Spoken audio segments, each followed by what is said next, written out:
Oh, that's good. I like it. Most politicians would not pick orange on black, but Dick Greco Jr. is different. And they're so easy to spot. He focuses on little things that don't cost much money to gain ground. You can see it from the odd color scheme on his signs to the life-size cutouts he places at street corners. I'd use any advantage that I could get to get people's attention. And that's exactly how he would lead as Tampa's next mayor.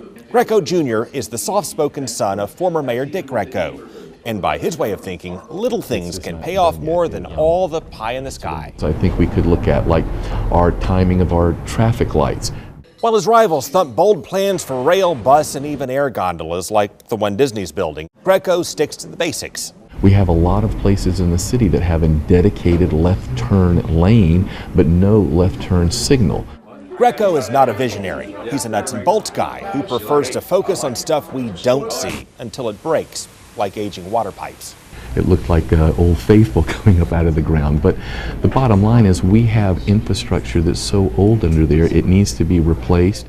Greco says he has no big-ticket, long-term proposals because those require a regional approach.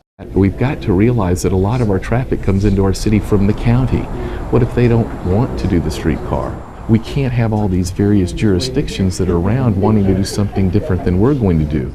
And in this sense, he's running as the man without a plan. Absolutely, because no plan is going to work. It has to be implemented.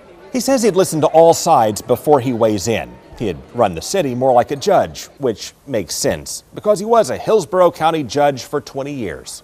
I listened, I was fair, I was impartial, and I did what was right. We all need to sit down, talk about it, and ultimately maybe compromise. And that's the retired judge's closing argument: to follow in his father's footsteps and lead what he considers to be the best side of Tampa Bay. Which city has done a better job of building the kind of city people would want to move to, Tampa or St. Pete?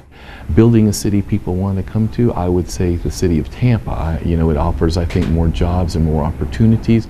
Will your father be voting for you? I'm sure he would and will. Well, if he could. Where did he move? I'm sorry, he moved to St. Petersburg. I think I'm leading the witness. Yeah.